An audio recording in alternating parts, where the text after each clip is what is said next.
não sabe onde é o Sudão, saberá a Nigéria. Olá, gente. A gente começou aí com Palavra Cantada, né? A música que nos inspira aí a estudar mais a África. O nosso tema hoje, quero mostrar aqui no slide para vocês, é a história da África como fundamento para entender o Brasil. Ou seja, não é possível entender o Brasil sem entender o continente africano. Então, um dos requisitos para se estudar a história do Brasil é estudar também a história da África e dos povos, dos diversos povos africanos que para o Brasil vieram trazidos à força como escravizados. Então, o nosso objetivo nessa nossa aula de hoje é o seguinte, vamos dar uma olhada? Refletir sobre os pontos introdutórios da história da África e a presença africana no Brasil. Então, para entendermos o Brasil, vamos buscar entender a África. E para nos alimentar nesse começo de aula, nessa semana, nós convidamos aí o Milton Nascimento, que vai trazer para nós um poema. Era rei, eu sou escravo. Vamos ouvir?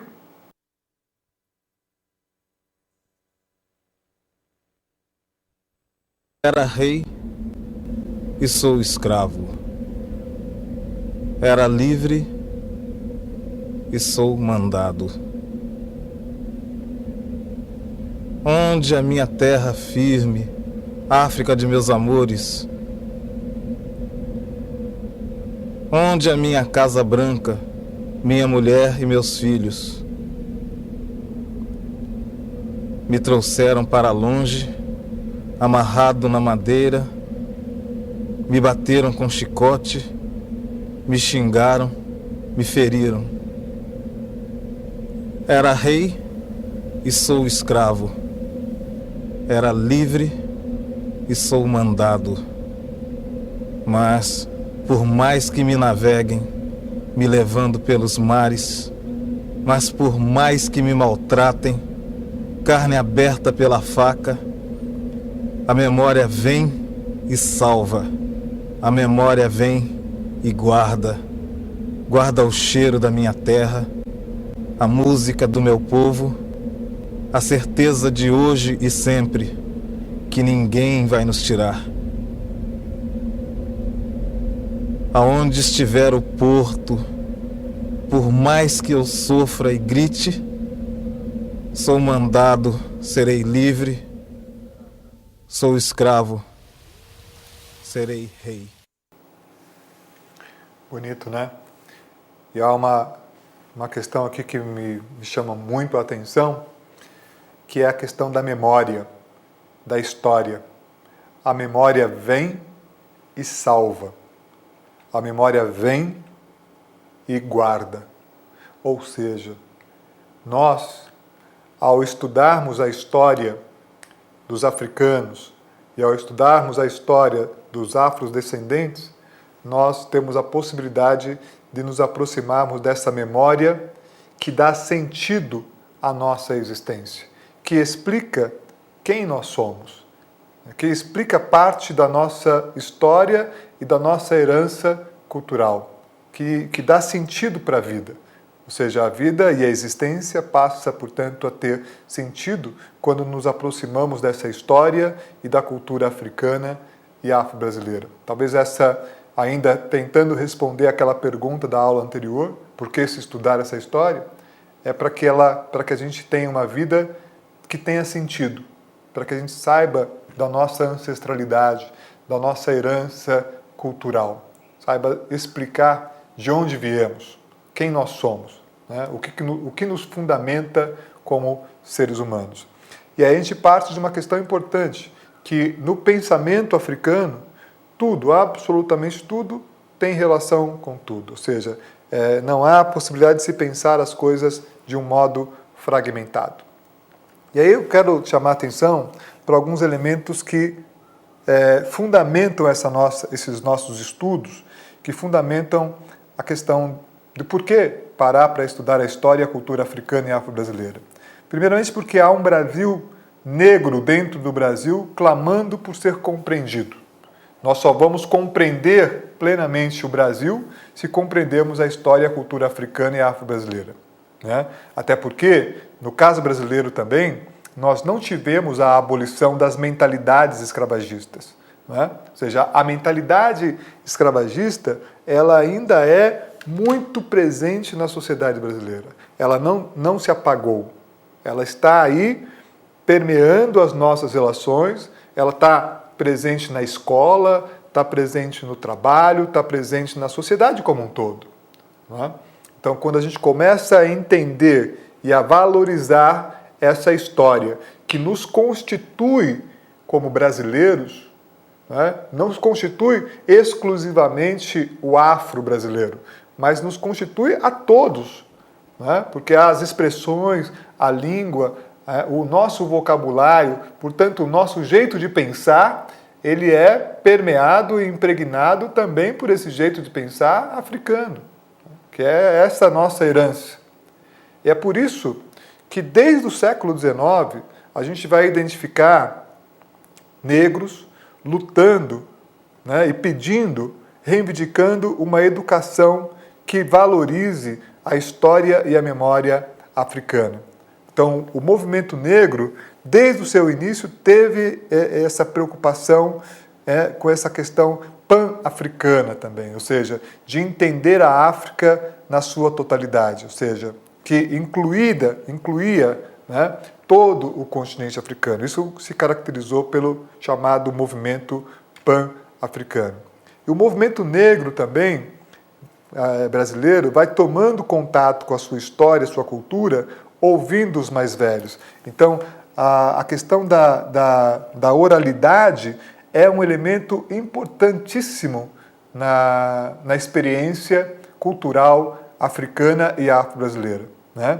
E que vão trazendo, que vão contando suas histórias, né? Através, por exemplo, do papel que o griot, né, na cultura africana, tem, ou seja, esse contador de história, esse sujeito que narra a história e que tenta trazer alguns elementos novos para a gente. Então, a luta por educação, a luta por conhecer a sua própria história, a luta, portanto, por conhecer os fundamentos dessa herança cultural brasileira, ela é uma luta muito antiga.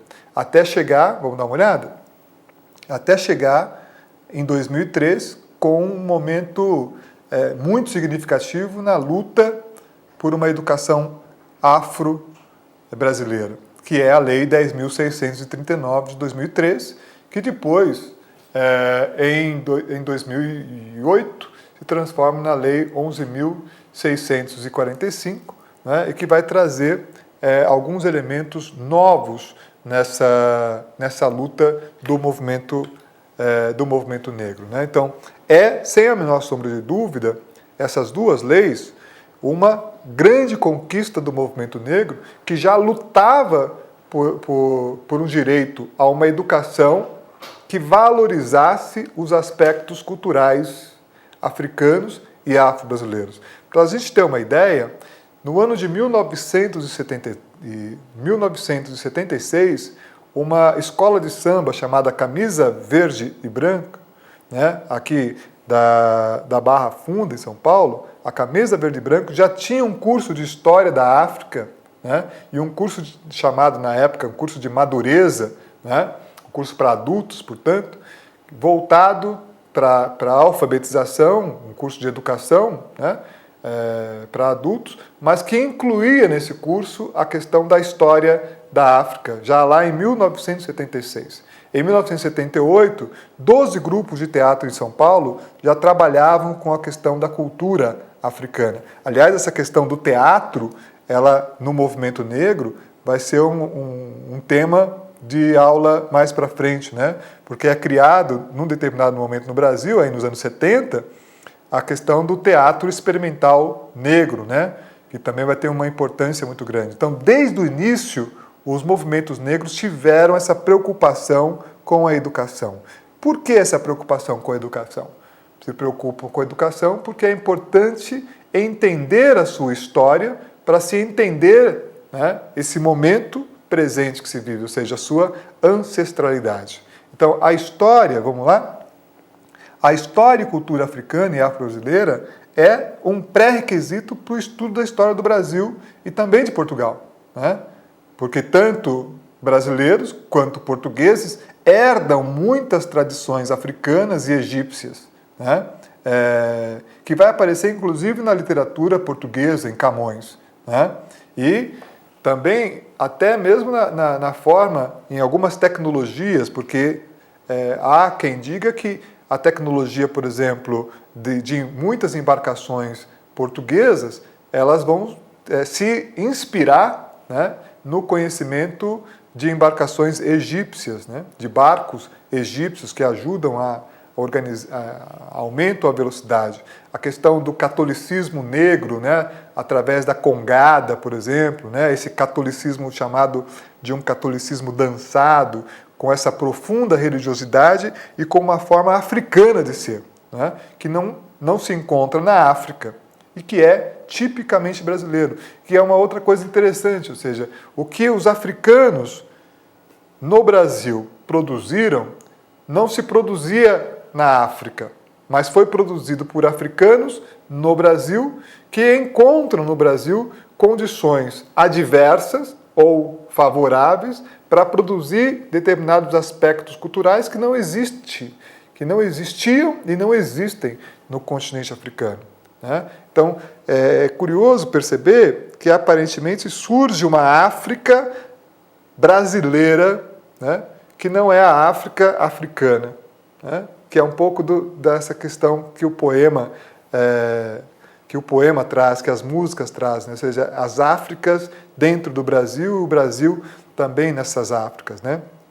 Então, por exemplo, para a gente entender a questão da casa de pau a pique, né, esse tipo de construção, é necessário, por exemplo, entender as tecnologias africanas, a própria capoeira, a dança, que é defesa, a integração cultural e comunitária, né? E aqui a gente tem uma imagem, a imagem da casa de pau a pique, né, que é feita dessa trama de sarrafos de madeira e os espaços vazios vão sendo preenchidos com essa terra umedecida. Ou seja, esse tipo de construção é uma construção que vem muito do conhecimento africano, de tecnologias, né, que são trazidas da África para o Brasil, né? Outro elemento importante do conhecimento e da cultura africana, que a gente já vem falando em aulas anteriores, é a questão da oralidade, né? Ou seja, a questão da palavra, né? E a questão da palavra, ela é muito interessante, né? Porque a palavra é fôlego. Fôlego é vida. Fôlego é vida. Quando eu falo, né, eu coloco para fora parte do meu fôlego, da vida. Então, a minha fala, ela precisa ser uma fala verdadeira, porque ela é o resultado da minha vida, ela é resultado do meu fôlego. Então, toda vez que nós lançamos a voz, que nós falamos, a gente acredita que, o africano acredita que a fala tem um poder de criação, tem um poder de criar coisa. Pela fala, nós vamos organizando o mundo, nós vamos organizando, né, e criando coisas novas. Então, a oralidade africana, ela não se dá porque o africano não escreve. Nós vimos que a presença da escrita no continente africano está desde os primórdios da humanidade.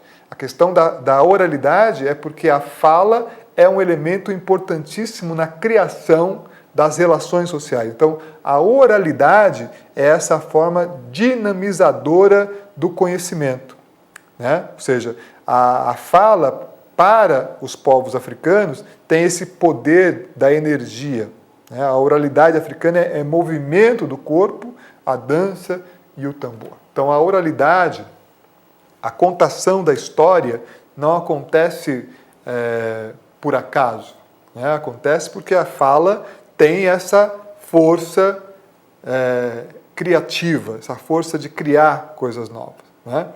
E outro elemento importante é a tal da filosofia africana, ou melhor, o pensamento africano, né? Então, dentro da visão de mundo africano, há uma preocupação com a totalidade. Natureza e ser humano não estão desconectados, né? Fazem parte de uma totalidade, ou seja, possuem essa forte relação, né? Essa forte relação. Não há como pensar de forma fragmentada, né? Isso é um elemento muito importante, né? Ainda mais no momento hoje que nós vivemos, quando resgatamos, né, essa forma de se pensar a sociedade, essa forma de se pensar o mundo, onde natureza e ser humano são partes de uma totalidade, não são coisas desconectadas, não são coisas fragmentadas, né? Então há, sim, um pensamento africano, né, uma forma de se pensar, uma forma de se conceber a vida. E entre os pesquisadores, há também uma discussão sobre a matemática africana. Vamos dar uma olhada nisso? E a matemática africana, ela se expressa, por exemplo, na geometria dos tecidos, né? Então, se vocês observarem, e vale a pena fazer esse exercício, né, de dar uma olhada nos tecidos, né, nas imagens geométricas que aparecem nos tecidos africanos, né? Então, para se chegar, por exemplo, a esses desenhos, né, a toda essa geometria, é preciso, sim, um desenvolvimento de um conhecimento matemático. Então, é possível, inclusive, se pensar numa etnogeometria. É possível, por exemplo, se ensinar matemática utilizando os desenhos dos tecidos africanos, né? As formas, né? Vocês estão observando aqui a questão dos triângulos, né? Como o tecido todo, os dois tecidos aqui, estão sendo produzidos, né, e organizados, né, a partir desses triângulos, desse formato triangular. Então é possível se pensar hoje no desenvolvimento desse tipo de conhecimento. É possível estar na sala de aula ensinando matemática e ao mesmo tempo retomando, né, toda a tradição do conhecimento matemático a partir desse conhecimento produzido no continente africano, né? Então, é uma coisa muito curiosa, muito interessante. Então, além dessa filosofia, desse pensamento africano, da matemática africana, nós podemos também pensar na geografia africana, ou seja, toda a forma como eu fui mostrando, né, na aula anterior, os mapas, todo o movimento de comércio que os africanos realizavam, né, ou seja, toda a tecnologia desenvolvida por diversos povos africanos, o domínio de técnicas de irrigação, o domínio de técnicas de agricultura, o domínio das técnicas de comércio, o domínio das técnicas de mineração, né? Ou seja, de se extrair o minério do solo, produzir a partir desse minério o ouro, né, o ferro e outras ligas, cobre, né, e utilizar tudo isso, quer dizer, a utilização da madeira, grandes construções, né, grandes espaços, quer dizer, esse conhecimento geográfico que os africanos desenvolvem, que também acaba sendo trazido para o Brasil, né? E aí um dado importante, muito importante, vamos dar uma olhada nesse slide, que durante os 200 primeiros anos de colonização portuguesa no Brasil, a tecnologia africana foi mais utilizada do que a tecnologia inglesa, né? Então, há, sim, de se estudar a tecnologia africana na formação histórica do Brasil, né? Ou seja, há um processo, há um conhecimento africano que vai ser largamente empregado no Brasil. Então, voltando à imagem, né, dos engenhos, quem é que constrói os engenhos? A gente está vendo nessa imagem, né, negros escravizados fazendo o engenho, né, trabalhando no engenho, moendo, né, a cana-de-açúcar. Mas quem é que construiu isso? Quem é que pensou isso? Né? Quem é que teve a possibilidade de arquitetar e de construir esse instrumento, né, essa máquina? São negros africanos. Tá? Então, se você for, por exemplo, visitar aqui em São Paulo o Museu Afro-Brasil, você vai visitar uma parte do museu em que existem todas as ferramentas, todos os maquinários que foram inventados, que foram desenvolvidos por negros escravizados no Brasil. Então não há nenhum exagero em dizer que durante os primeiros 200 anos, no mínimo, durante os primeiros anos de colonização, né, a tecnologia empregada era uma tecnologia africana.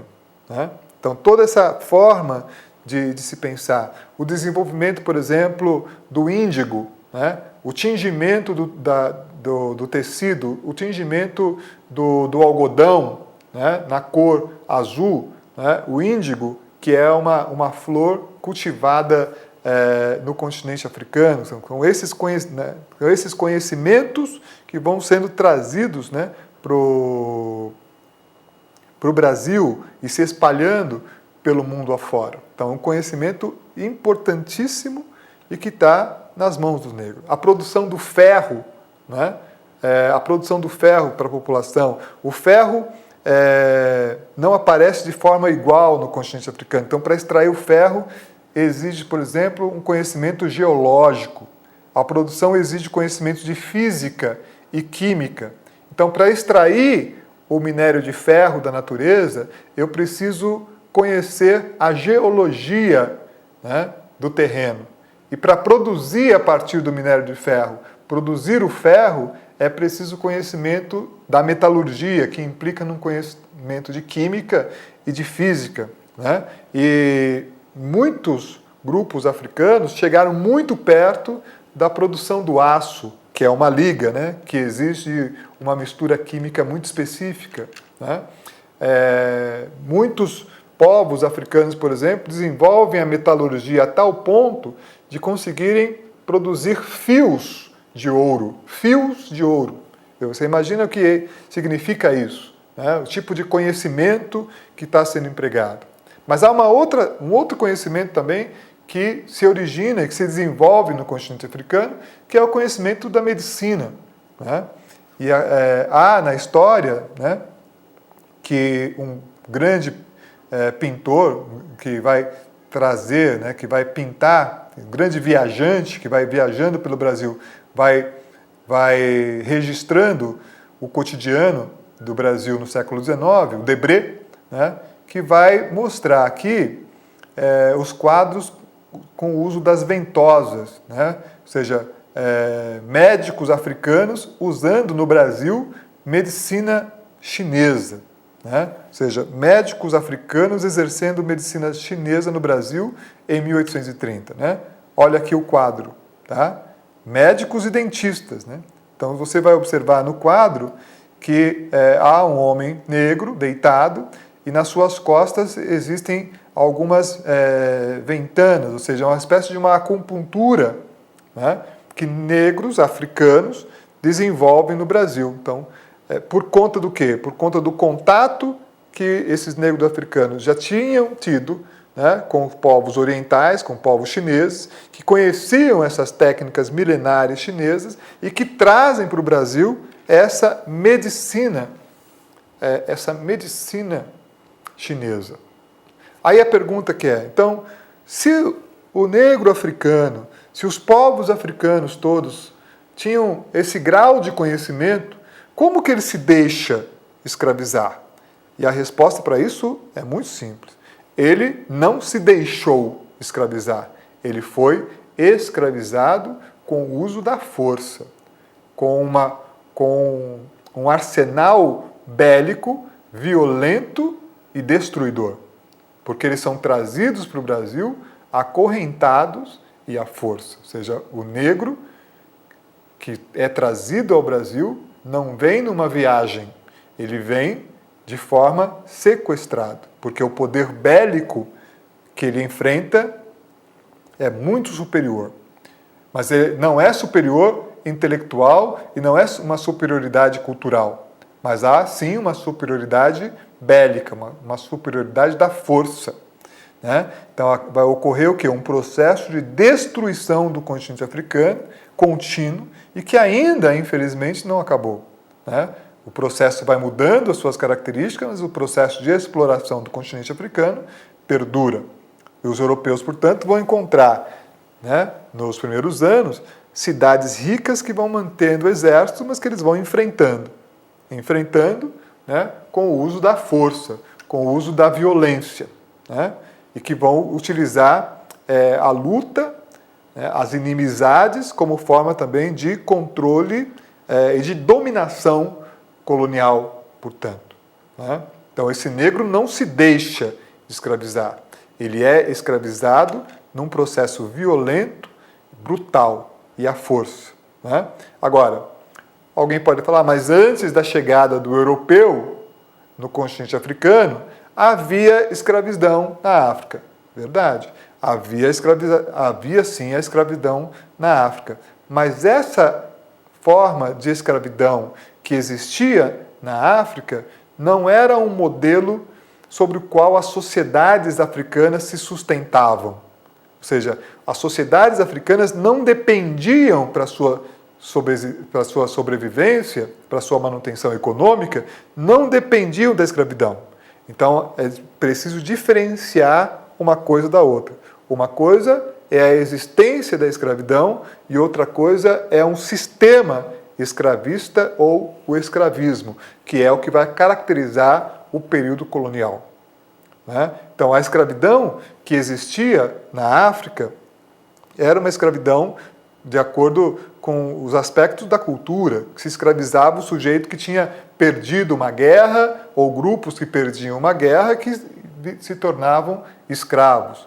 E esse tipo de escravidão existiram em diversos outros povos no mundo, né? Então é um equívoco e é parte do preconceito dizer, na realidade os negros já se escravizavam, né? Já havia escravidão entre os negros na África e o europeu, quando chega, simplesmente traz esses sujeitos que já eram escravos. É um absurdo, né? Uma falta enorme do conhecimento do processo histórico. Porque essa escravização que existia no continente africano não era um sistema escravagista. Ou seja, os povos que escravizavam uns aos outros não dependiam do escravo para a sua existência, né? Ou seja, essa escravidão não era a escravidão que era a base econômica, vamos dizer assim, da sociedade, diferente do sistema colonial, né? Não só no Brasil, mas em todo o continente americano e na própria Europa, né? Ou seja, a indústria, né, vamos dizer assim, todo o processo colonial, por exemplo, na produção da cana-de-açúcar, dependia exclusivamente da mão de obra escrava, o sistema, né, do plantation, ou seja, a utilização em larga escala de mão de obra escrava, né, num latifúndio de monocultura. É um sistema que depende da escravidão para poder existir. Sem esse sistema, sem esse modo, o sistema não existiria. E é preciso lembrar ainda um elemento importantíssimo. O Brasil é o último país no planeta a abolir a escravidão. Ou seja, o sistema escravista no Brasil ele é prolongado e levado à sua forma de mais limite, ou seja, a barbárie da escravidão ela foi levada ao limite no contexto brasileiro, né? Esse é um dado importante da nossa história.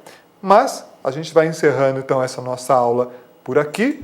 Desejo que a gente continue refletindo, lendo e debatendo no nosso fórum. Até então, nosso próximo encontro. Gente, grande abraço.